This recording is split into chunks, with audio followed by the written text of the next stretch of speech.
So 67% of Singaporeans actually add proactive health ingredients to their lifestyle, wanting to add nutrition or supplementation for future in life, right? So next, and our final consumer, we'll hear from Magdalene from Singapore. Hello, I'm Magdalene and I'm 26 years old this year. So I actually just started working and I'm a young professional in Singapore. So I feel that maintaining a healthy lifestyle amidst my hectic schedule and fast-paced environment can be very tough.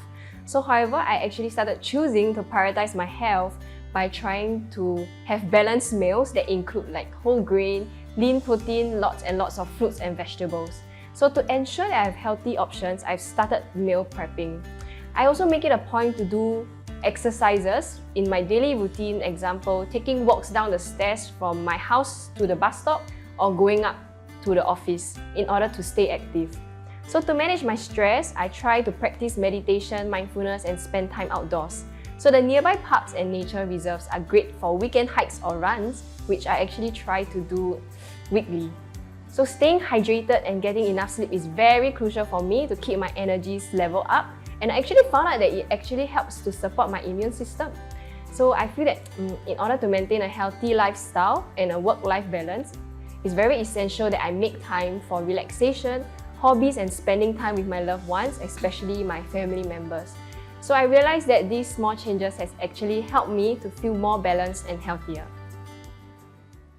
So she seems to be the only consumer out of the ones we've seen today that doesn't have any issues, Aoife, right? So as someone who's doing everything she can with her diet, with her exercise, I'm not sure I believed her when she said she climbed up mountains on a weekly basis. It seemed like she was trying to tell the right, there was a bit of hesitation there, right? So is this a growing trend that we see in millennials and the Gen Z? Is this a kind of what the expectation level of that age group or that demographic? Absolutely. Look, proactive health is about preventing disease later in life, doing what you can now, making the most out of your lifestyle choices. So she's very physically active, she's thinking about her sleep, she's thinking about her nutrition. So yeah, this is a quite a common lifestyle that we see across Gen Zs and millennials globally. So proactive health is really key, yeah. And Oliver, if she walked in your restaurant, what would she be expecting to see?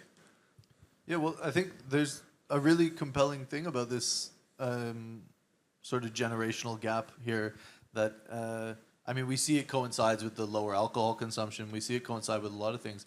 But what's really cool is that often they give us the opportunity to work with ingredients that are commonly kind of eschewed from kitchens, so less processed things, big grains with husk on, and they have we were speaking a little bit about cultural palate around salt, but they have a cultural palate that includes foods that you would traditionally associate with like brown glop from a hippie food store. They're interested in having, and they're interested in having at maybe a ticket price that enables an actual chef to look at these ingredients.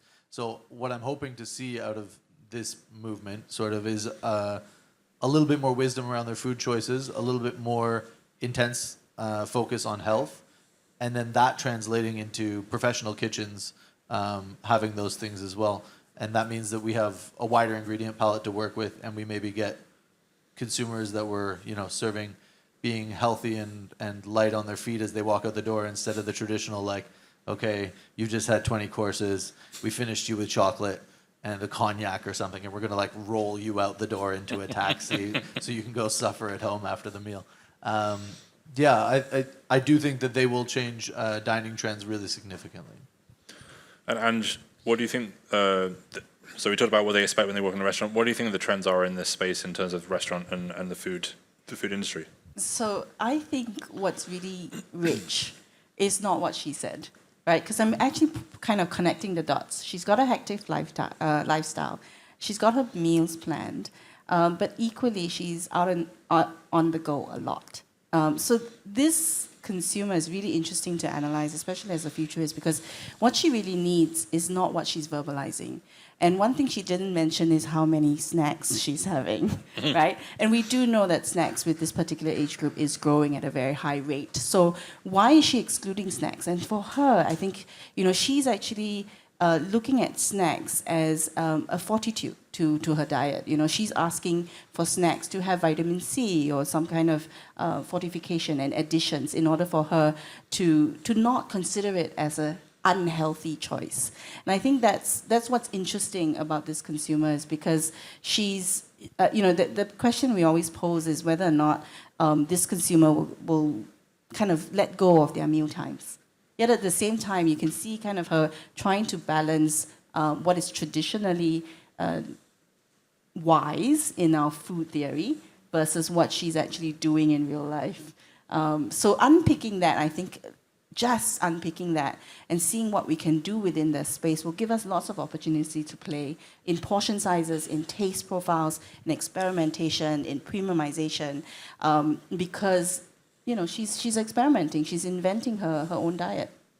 I also think this consumer is considering adding functional benefits to her every part of her lifestyle. So if she's going to sleep at night, she'll probably want a functional tea that'll help her to sleep better, to help her de-stress. She's going to the gym, she'll want something that's high protein. She might be supplementing with micronutrients in the morning to protect her immune system. So there's lots of creative ways to I suppose address the needs of these consumers, because they're open to many different things. Yeah. Fantastic.